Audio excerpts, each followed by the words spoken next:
Assalamualaikum warahmatullahi wabarakatuh, teman-teman semua.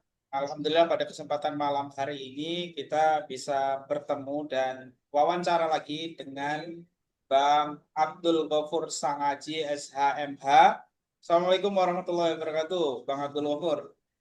Waalaikumsalam warahmatullahi wabarakatuh.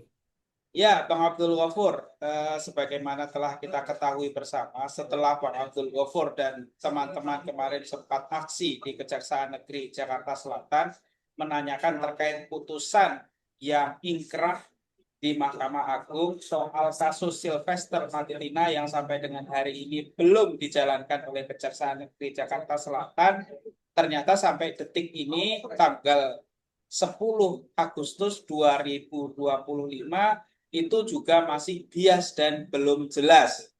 Nah, bahkan sampai dengan hari ini masih banyak dalam tanda kutip pembela-pembela Sylvester ini yang justru kemudian melemparkan isu-isu soal ingin meminta amnesti, kemudian soal ini tidak berlaku dan lain sebagainya. Mungkin yang pertama yang ingin saya tanyakan terkait kronologi hukum dulu, Bang Abdul Ghafur. Sebenarnya kronologi hukumnya ini seperti apa sehingga kita sebagai masyarakat bisa terang dan jelas mengenai saudara Sylvester Matutina ini. Silakan Bang Abdul Ghafur. Waalaikumsalam warahmatullahi wabarakatuh, Mas Arief. Ya, di belakang saya ini lagi-lagi ada Dewi Temis. Ini Ya, adalah Dewi Keadilan. Dewi Keadilan ini adalah Dewi di zaman masa Yunani kuno ya. Di situ ada tiga simbol. Matanya yang tertutup artinya adalah dalam menegakkan hukum tidak boleh pandang bulu. Ya. Kemudian yang kedua ada pedang, itu artinya harus ada ketegasan. Meskipun dunia runtuh, hukum harus tetap ditegakkan. Kemudian yang ketiga itu ada di tangan sebelahnya lagi adalah timbangan. Yang itu artinya adalah kebenaran dan keadilan itu ditimbang secara tepat sesuai porsinya, ya. Tidak boleh berat sebelah, ya. Antara kesalahan dan pertanggungjawaban pidana itu harus berimbang. Tidak boleh orang dihukum tidak sesuai dengan porsi perbuatannya, ya. Itu maknanya. Saya ingin menjawab pertanyaannya Mas Arief. Ini perkara Sylvester Matutina ini kan adalah perkara tindak pidana ya, bukan lagi dugaan ya. Tapi ini tindak pidana pencemaran nama baik terhadap Pak Yusuf Kalla yang saat itu statusnya adalah sebagai wakil presiden posisinya. Dan pasal yang disangkakan kemudian didakwakan oleh jaksa penuntut umum itu bukan dalam kapasitas Pak Yusuf Kalla sebagai wakil presiden. Jadi ini bukan delik penghinaan terhadap martabat presiden atau wakil presiden, tetapi Pak Yusuf Kalla sebagai seorang pribadi kodrati, sebagai seorang subjek hukum sama seperti kita yang juga martabat dan kehormatannya dilindungi oleh undang-undang. Ya. Kemudian Sylvester Matutina ini diputus di Pengadilan Negeri Jakarta Selatan dengan putusan pidana penjara selama 1 tahun.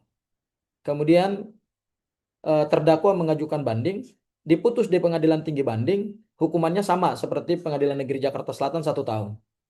Karena beliau menggunakan hak hukum terakhir, yaitu berupa upaya kasasi, ya, maka perkara kasasinya itu diputus pada tanggal 20 Mei 2019, ya, dengan pidana penjara selama 1 tahun 6 bulan, ya.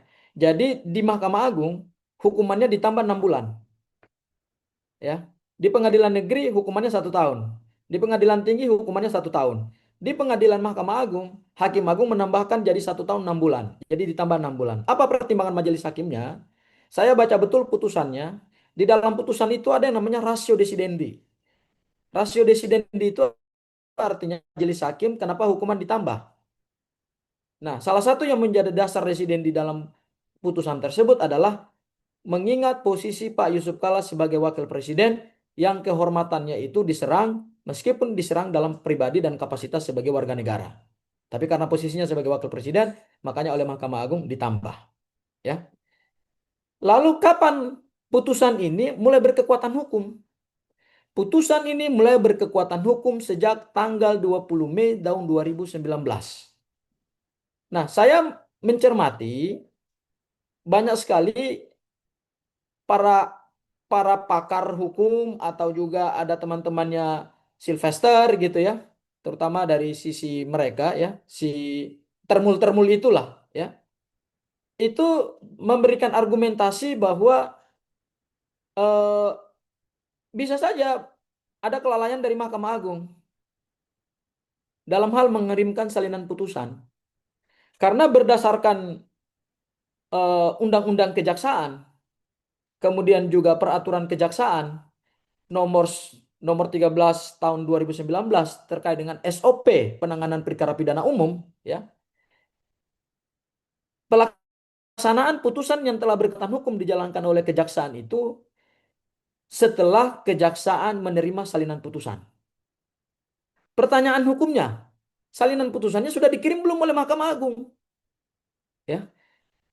Berdasarkan data valid yang disampaikan di dalam informasi kepanitraan Mahkamah Agung, putusan nomor 287 PIT 2019 kasasi ya atas nama terdakwa Sylvester Matutina itu telah dikirimkan salinannya kepada Oke. pengadilan pengaju yaitu Pengadilan Negeri Jakarta Selatan pada tanggal 9 September 2019. 9 September 2019 9 ya. September 2019.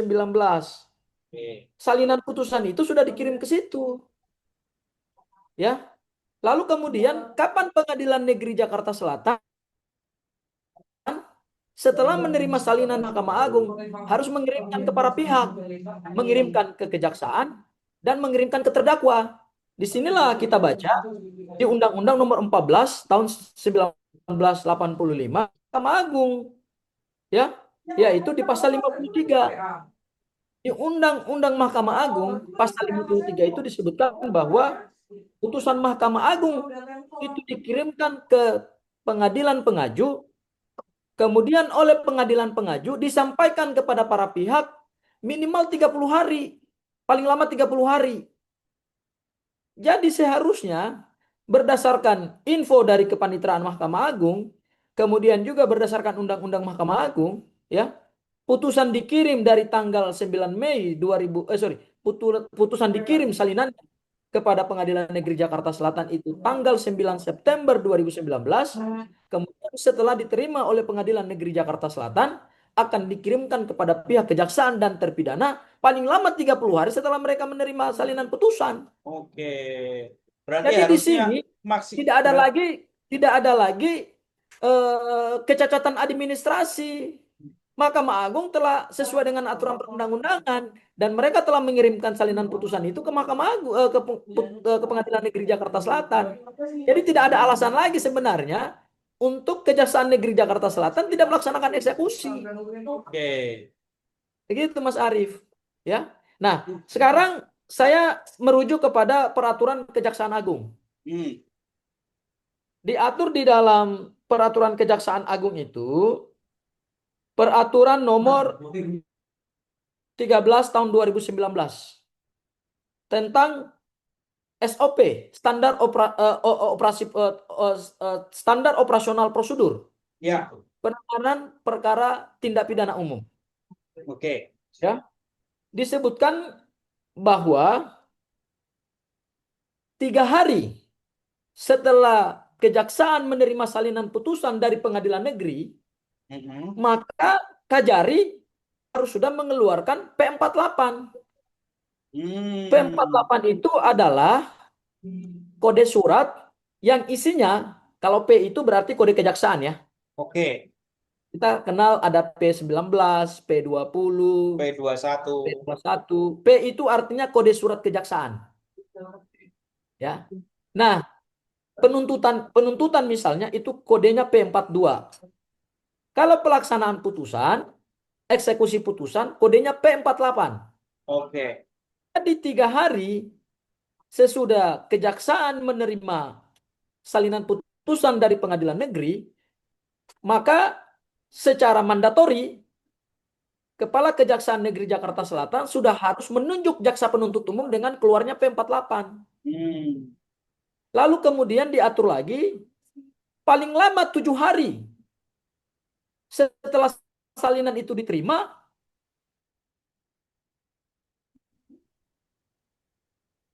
Lalu? bagaimana eksekusi itu dia sempurna? Satu, Hmm. keluar P48 ya, yaitu perintah Kepala Kejaksaan Negeri Jakarta Selatan kepada Jaksa Penuntut Umum supaya segera melaksanakan eksekusi. Ya, paling lama 3 hari setelah salinan diterima. Paling lama 7 hari pelaksanaannya harus sempurna. Sempurna berarti apa? Ditindaklanjuti dengan berita acara eksekusi. Berita acara eksekusi itu berarti surat pelimpahan terpidana dari kejaksaan ke lapas kalau nggak rutan. Nanti suratnya itu ditandatangani oleh 3 pihak. Satu, kalapas atau karutan. Kalau dia ditaruh di rutan berarti nanti oleh karutan. Kalau dia ditaruh di lapas berarti oleh kalapas. Kemudian kedua, ditandatangani oleh jaksa penuntut umum, jaksa eksekutor. Kemudian yang ketiga, ditandatangani oleh terpidana.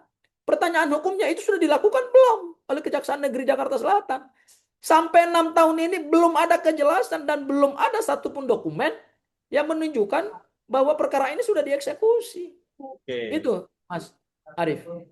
Oke, berarti ini kan dalam tanda kutip kendalanya ada di Kejaksaan Negeri Jakarta Selatan yang memang sampai dengan hari ini belum mengeluarkan keterangan resminya ya. Walaupun kemarin Kejaksaan Agung sendiri melalui Pusat Penerangan Pidana Umum Jaksa Agung kemarin sempat ditanyakan soal kasus ini dan melimpahkan lagi ke Kejaksaan Negeri Jakarta Selatan.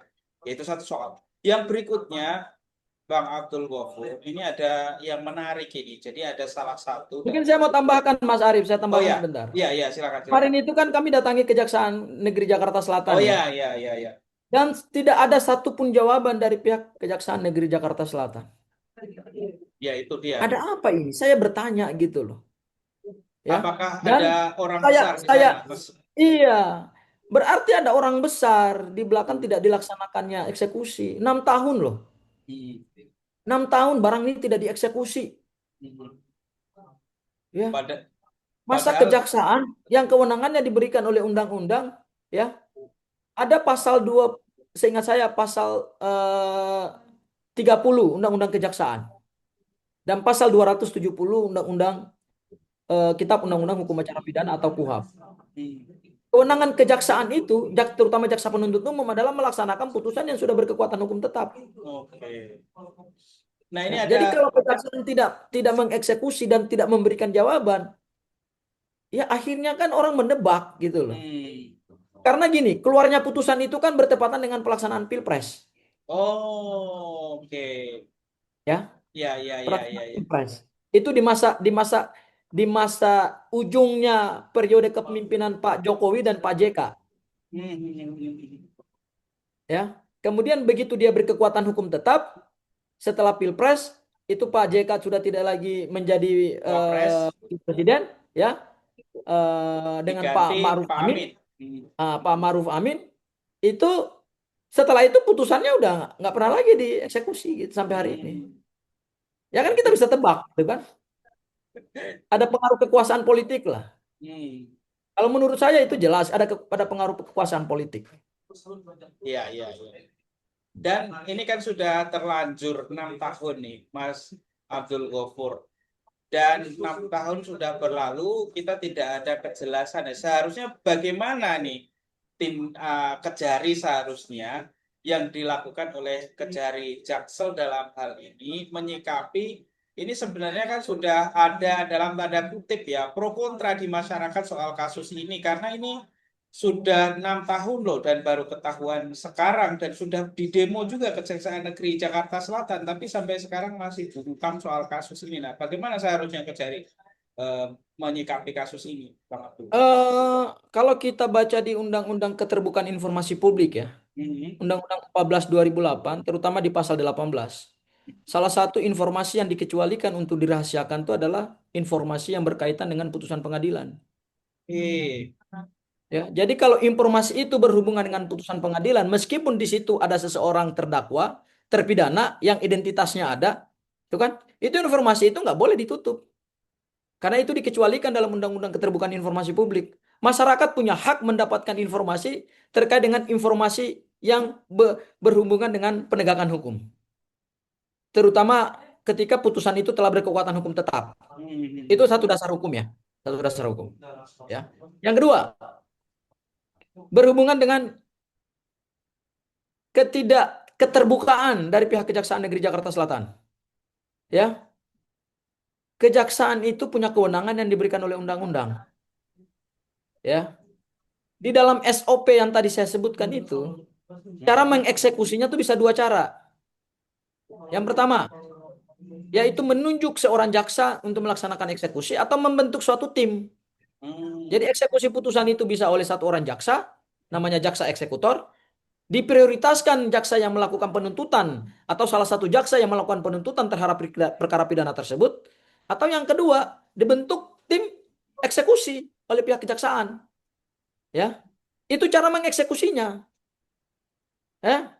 Kemudian berikutnya lagi, nanti eksekusinya itu ujungnya akan diserahkan ke lapas Oke. atau rutan untuk menjalani masa pemidanaan. Nanti kalau terpidana itu selesai melaksanakan masa pemidanaan, dia akan Mhm. bebas dengan dikeluarkannya surat bebas dari kalapas kalau nggak ke rutan. Nah, Sylvester kan belum punya surat bebas. Betul. Kalau Menjalani belum aja punya surat belum. bebas, berarti belum dieksekusi gitu. Hmm. Nah, kita sayangkan kenapa Kejaksaan Negeri Jakarta Selatan yang punya hajat Hmm. terkait dengan perkara Sylvester Matutina ini, itu kenapa tidak memberikan penjelasan gitu kepada masyarakat? Jujur saja, kalau kalau eksekusi itu kan terhambatnya kecuali dua hal. Yang pertama, ada hambatan administratif, Oke. yaitu kejaksaan belum menerima salinan putusan resmi dari Mahkamah Agung. Hmm. Tetapi yang tadi berdasarkan saya sampaikan, ini salinannya sudah dikirim sejak tanggal 9 September 2019. Itu kan jelas itu. Betul. Berarti tidak ada hambatan administratif. Yang kedua, kalau yang bersangkutan melarikan diri, Oke. ya. Kalau yang bersangkutan melarikan diri. Saudara Sylvester ini kan tidak melarikan diri. Betul. Masih ada kok, Masih masih ada di TV-TV ya masih berkuar-kuar masih. berkoar-koar, statementnya masih keras, masih garang gitu kan. Hmm. Oh, masih sebagai seorang yang merasa dilindungi oleh penguasa gitu loh. Masih. Jadi artinya kejaksaan itu sama sekali tidak punya hambatan apapun. Tidak ada hambatan administrasi karena putusannya sudah diterima salinannya. Tidak ada hambatan melarikan diri. Orang ini kan tidak melarikan diri. Betul. Ada kok orangnya di negara Republik Indonesia ini. Lalu pertanyaannya apa yang menjadi hambatan? Ya hambatannya adalah political will gitu loh. Mau nggak kejaksaan ini mengeksekusinya? Hmm. Ya, ini lembaga penegak hukum. Lembaga penegak hukum itu secara filosofis haruslah dia imparsial. Imparsial itu adalah dia harus bebas dari tekanan politik. Meskipun presiden itu mengangkat jaksa agung. Tapi bukan berarti dalam penegakan hukum jaksa agung bisa diintervensi oleh siapapun gitu, termasuk oleh Hmm. presiden. Nggak bisa. Ya, kecuali presiden memberikan grasi, amnesti, dan abolisi. Dan itu bukan konteksnya intervensi presiden. Itu Ya. konteksnya adalah presiden memberikan pengampunan kepada terpidana yang baik dalam tahapan penuntutan itu kita sebut abolisi maupun ketika telah berkekuatan hukum kita sebut dengan amnesti. Jadi sebetulnya Oke. tidak ada hambatan Mas menurut saya. Ini cuman urusan kejaksaan mau nggak sih? Hmm. Makanya gini, Mas Arief, saya mengusulkan, ya, saya mengusulkan ada dua langkah yang harus diambil. Oke, apa Yang itu? pertama adalah kita laporkan Kepala Kejaksaan Negeri Jakarta Selatan kepada Jampidum, ke Jamwas, Oke. Jaksa Agung, Jaksa Agung Muda Pengawasan, supaya Kajari ini bisa diperiksa dan jaksa penuntut umumnya bisa dilakukan pengawasan dan pemeriksaan oleh Jamwas. Kemudian atau kedua kita lakukan laporan juga ke Jaksa Agung Muda Pembinaan. Itu solusinya. Oke. Nah, itu Mas Arief. Oke. Jadi jelas di sini ada dalam tanda kutip mungkin sebutannya maladministrasi atau seperti apa ini kalau bahasa hukumnya ini di Eh, Jakarta Selatan. ini ini nggak ada hubungannya dengan maladministrasi ya. Maladministrasi itu kecuali administrasinya tidak sesuai. Itu namanya Oke. maladministrasi. Ini administrasinya jelas kok. Cuman tidak Perkara dilaksanakan Silvers, ya. perkara Silvers Matutina itu diputus oleh Majelis Hakim Agung pada tanggal 20 Mei 2019. Clear. Oke. Sejak saat itulah putusannya berkekuatan hukum atau inkrah. Oke. Kemudian untuk dieksekusi kan harus ada salinannya, Hmm. ya.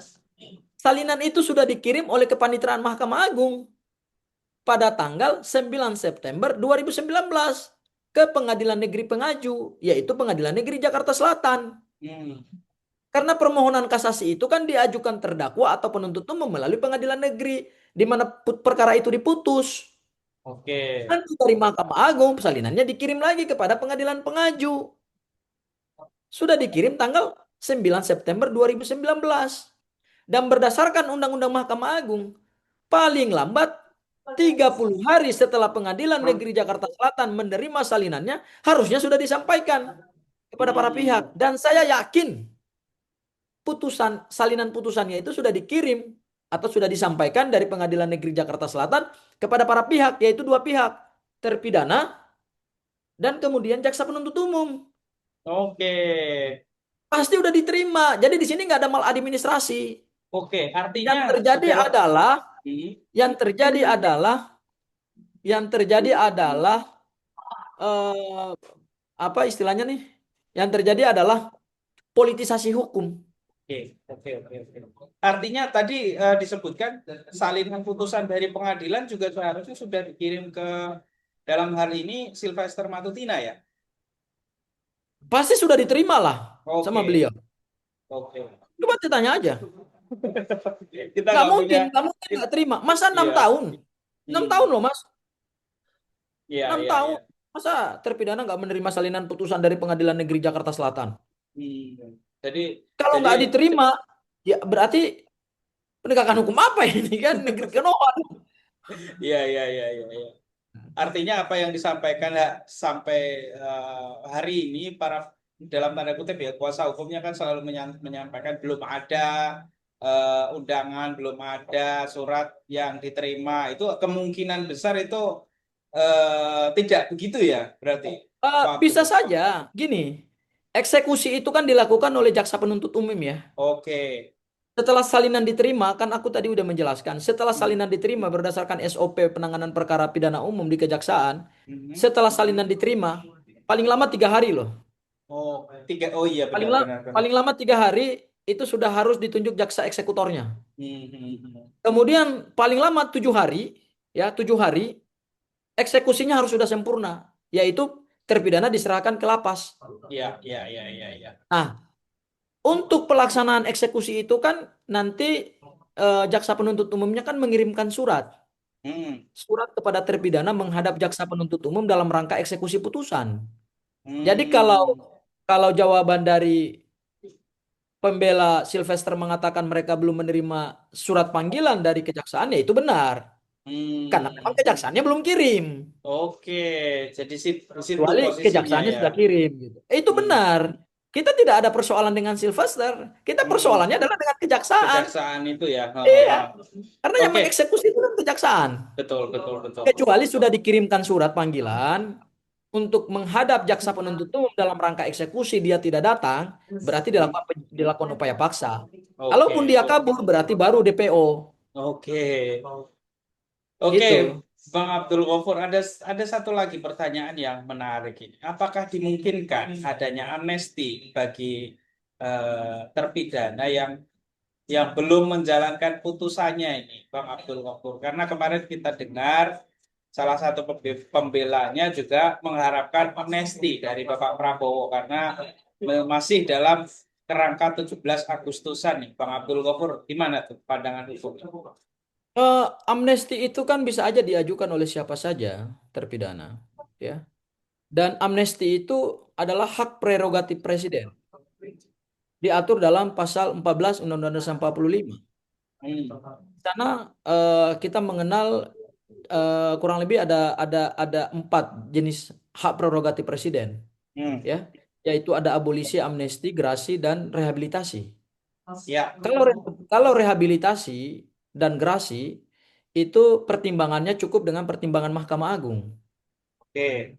Tapi kalau abolisi dan amnesti, pertimbangannya harus menggunakan pertimbangan dari DPR. Ya. Nah, kalau kita lihat sejarah abolisi dan gerasi, Mhm. itu kan pernah dilakukan di zaman, sebenarnya kan Pak pernah SBY dilakukan di juga zaman, pernah. ya bukan. Artinya kalau kita tarik ke belakang, ini sebenarnya adalah kado Iya. dari seorang kepala negara kepada masyarakat. Dahulu di zaman Hindia Belanda, Mhm. gerasi, amnesti, abolisi itu biasanya diberikan dalam konteks menjelang ulang tahun Raja Belanda atau Ratu Belanda saat itu. Oke. Ya, ulang tahunnya ya. Dan kalau ditarik lagi ke zaman yang lebih jauh lagi, itu biasanya gerasi, amnesti, abolisi itu kan diberikan misalnya menjelang hari ulang tahun perkawinan raja dan ratu. Hmm. Karena kita ini sudah menjadi negara merdeka, maka diberikan dalam rangka kita merayakan hari lahir kebangsaan, yaitu 17 Agustus, hari raya kemerdekaan. Kan ini hari raya Indonesia, 17 Agustus itu kan hari raya kemerdekaan kita.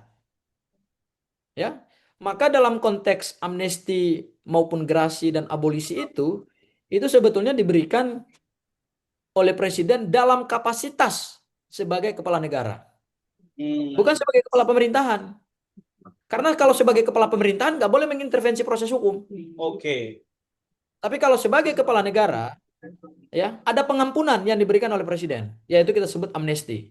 Oke. Kalau penghapusan penuntutan itu kita sebut abolisi. Jadi harus dibedakan ini, harus dibedakan ini. Saya jelaskan dulu sedikit.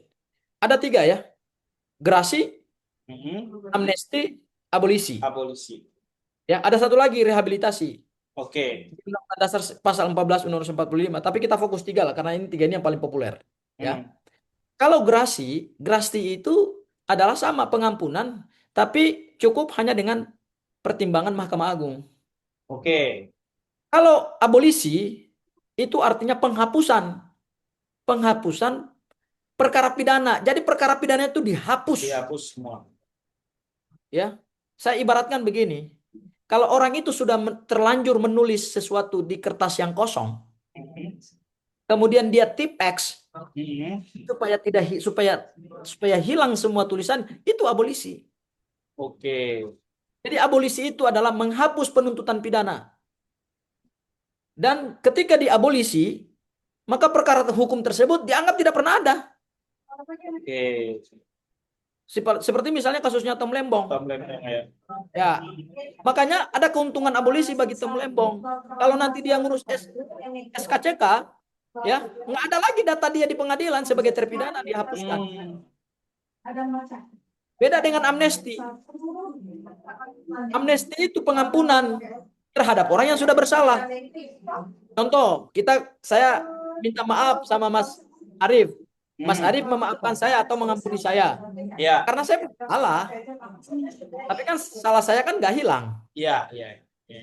Gitu ya, itu logikanya. Nah, sekarang saya ingin masuk kepada amnestinya si Sylvester. Mungkin nggak Sylvester mendapatkan amnesti? Bisa saja kalau dia ajukan. Dikabulkan Hmm. atau tidak kan itu pertimbangan presiden. Oke. Tapi sebagai seorang warga negara, dia punya hak mengajukan amnesti. Jangan juga dihalang-halangi gitu. Saya nggak setuju, Hmm. ya kan? Hanya secara etika hukum, seharusnya menjalani pemidanaan dulu baru mengajukan amnesti. Ini belum Oke. menjalani pemidanaan, udah mau mengajukan amnesti gitu loh. Iya, Gimana iya, logikanya? Nggak etis secara hukum gitu loh. iya, iya, iya, iya, iya. Nah, itu. Kecuali saya mendengar mereka mau menggunakan dalil daluarsa pemidanaan ya. Nah, itu dia Mas Abdul Ghaffar, baru aku tanya ini. Ya, saya langsung saja. Kalau Apa dalil ini? soal Mau itu ditanyakan gimana, apa? Bang Abdul Ghaffar? Soal kadaluarsa hukum itu. Jadi gini, dalam hukum pidana itu dikenal dua jenis daluarsa. Daluarsa itu artinya lewatnya waktu. Ya, kalau waktu itu dia lewat setelah perbuatan pidana dilakukan, itu dikenallah dua daluarsa. Satu daluarsa penuntutan dan daluarsa pemidanaan. Daluarsa penuntutan itu artinya pada saat orang melakukan tindak pidana kemudian lewat waktunya, maka nggak bisa lagi dituntut oleh jaksa penuntut umum. Berarti nggak bisa lagi ditetapkan sebagai tersangka. Itu diaturnya di pasal 79 KUHP. Ya, daluarsa penuntutan itu ada beberapa klasifikasi. Klasifikasi Hmm. pertama, kalau pasal itu ancaman pidananya di bawah 3 tahun, maka daluarsanya adalah 6 tahun penuntutan. Oke. Ya. Kalau ancaman pidananya di atas 4 tahun, maka daluarsa penuntutannya adalah 12 tahun. Kalau ancaman pidana mati, daluarsa penuntutannya adalah 18 tahun. Oke. Pertanyaannya, kapan daluarsa itu mulai dihitung? Dihitung Hmm. 1 hari setelah perbuatan dilakukan. Hmm. Ya. Jadi kalau hari ini kita lakukan, berarti besok daluarsa dihitung sampai, kalau pasalnya si Sylvester ini kan adalah 311 ya. Iya, 13 betul. Ancaman pidananya 4 tahun. Oke. Berarti daluarsa penuntutannya 12 tahun. Berarti sampai Oh. 12 tahun ke depan, kalau sudah lewat 12 tahun, berarti tidak bisa lagi ditersangkakan dan dituntut oleh jaksa penuntut umum. Itu diatur di pasal 79. Nah, sekarang saya ingin masuk kepada daluarsa pemidanaan. Jadi selain kita mengenal daluarsa penuntutan, ada juga daluarsa pemidanaan. Bisakah saudara Sylvester bebas karena daluarsa pemidanaan? Hmm. Apa itu daluarsa pemidanaan? Yaitu lewatnya waktu untuk tidak lagi menjalankan masa hukuman. Hapus itu masa hukumannya. Oke. Setelah Bisa tenggat nggak itu? waktunya lewat. Bisa nggak pertanyaannya? Hmm. Diaturnya di pasal 84. Ya. Kalau ancaman pidananya 3 tahun, daluarsanya itu dari daluarsa penuntutan ditambah sepertiga. Berarti kalau ancaman di bawah 3 tahun, tadi daluarsa penuntutannya adalah 6 tahun, berarti ditambah sepertiga. Berarti berapa tahun tuh? 8 tahun. Ya, itu satu. Yang kedua, kalau ancaman pidananya di atas 4 tahun, di atas 3 tahun, maaf, di atas 3 tahun, berarti daluarsa pemidanaannya dihitung dari daluarsa penuntutan 12 tahun ditambah sepertiga. Ya, berarti berapa tuh, Mas? Sekitar sepertiga ya, berarti 16 tahun. Ya. 16 tahun ya. Kalau ancaman pidana mati tidak ada daluarsa. Artinya daluarsa pemidanaan itu dihitung 1 hari setelah kapan? Ada 2 cara menghitung daluarsa pemidanaan. 1 hari setelah putusan berkekuatan hukum tetap, ingkrah. Oke. Putusannya ingkrah itu kan tanggal 20 Mei 2019. Ya. Berarti daluarsa pemidanaannya dihitung tanggal 21 Mei 22 Mei. sampai 16 tahun ke depan. Hitung aja 16 tahun. Oke. 2019 tambah 16 tahun berapa? Ah, hitung tuh. Oke, 2035. Ah, itu. Berarti saudara Sylvester harus melarikan diri sampai tahun 2035. Oke, oke, oke, oke. Ya, ini Baru menarik tidak ini. bisa dipidana. Hmm. Oke, Gitu. oke. Kalau ada termulnya, termasuk pengacaranya yang mau bilang, oh Sylvester kan bisa saja tidak dihukum lagi karena kan sudah daluarsa pemidanaan. Ya ini kan baru 6 tahun, bos. Hmm. Daluarsa pemidanaannya itu dihitung dari daluarsa penuntutan ancaman pidana 3 tahun, di atas 3 tahun adalah 12 tahun, ditambah sepertiga kan 16 tahun. Betul. Berarti nanti daluarsa pemidanaannya tadi berapa, Mas Arif hitung? 2000 berapa? 2035. Ah, kecuali 2035. kecuali saudara Sylvester dilindungi oleh kejaksaan dan penguasa sampai tahun 2035 baru kemudian daluarsa pemidanaannya berlaku. Oke. Atau Baik. pilihannya, atau pilihannya saudara Sylvester melarikan diri. Hmm. Nanti Sampai 2035. sampai tahun 2035, masuk tahun 2036 baru balik lagi ke Indonesia, nggak bisa lagi Oh, oleh kejaksaan. 10 tahun lagi. Ya 10 tahun lagi. Iya, Ya, iya, iya, kan iya. bisa didengar nih. Siapa tahu ada Oke. upaya untuk apa namanya mendapatkan perlindungan lagi dari penguasa. Kita nggak tahu penguasa Iya, siapa yang iya, bisa iya, iya. mendapatkan perlindungan sampai tahun 2035. Oke. Ya. Jadi Ya itu jadi begitu ada Mas Arief. berbagai macam pilihan tadi ya, Bang Abdul Ghafur Iya, ya. pilihannya bisa nunggu sampai dilindungi terus oleh Hmm. penguasa. Kita nggak tahu penguasa siapa yang akan melindungi. Kemudian kejaksaan dipolitisasi terus. Ya kan pilihannya cuma itu. Karena melaksanakan putusan itu kan kejaksaan. Pengadilan Oke. bilang, loh aku udah selesai. Proses Hmm. persidangannya aku udah selesai. Aku sudah memutus terpidana Sylvester Matutina secara sah dan meyakinkan melakukan tindak pidana pencemaran nama baik sebagaimana dimaksud pasal 311 KUHP. Oke. Aku udah selesai, kata pengadilan. Kalau ditanya ke Mahkamah Agung bilang aku udah selesai. Kan salinannya sudah aku kirim ke situ. Hmm. Dari tanggal 9 September loh aku kirim. 9 September 2019 sudah aku kirim ke Pengadilan Negeri Jakarta Selatan. Dan Pengadilan Negeri Jakarta Selatan sudah pasti mengirimkan itu kepada terpidana dan kepada kejaksaan. Karena berdasarkan Undang-Undang Mahkamah Agung, itu paling lama 30 hari. Ya ngapain juga Pengadilan Negeri Jakarta Selatan megang-megang si Ya. putusannya itu nahan-nahan, ya kan? Iya, iya, iya. Berarti putusannya itu kita nggak, salinan putusannya itu kita nggak tahu apakah ditaruh di dalam apa namanya laci meja, ya, sehingga dibiarkan begitu saja, Hmm. ya, atau ya seperti apa kan berarti ada ya ada nuansa Iya, intervensi kekuasaan kan? iya, iya, iya, iya, iya. Apalagi kan 2019 sampai 2024 itu kan periode Politik kekuasaan luar politik. biasa. Iya. Eh, Oke, Mas dan Abdul Ghafur. Jaksa Agung itu adalah pilihan Pak Jokowi loh, Iya, ya. iya. Oke, Mas Abdul Ghafur. Ini terima kasih banyak kuliahnya hukum pada malam hari ini karena keterbatasan waktu. Sip, Memang sudah Mas Arief, kita thank you, thank you. Nanti kita lanjutkan kita lagi ya. kita next kuliah hukum berikutnya. Ya, baik, boleh ya. Terima kasih teman-teman yang sudah menonton. Wassalamualaikum warahmatullahi wabarakatuh. Waalaikumsalam warahmatullahi wabarakatuh, Mas Arief.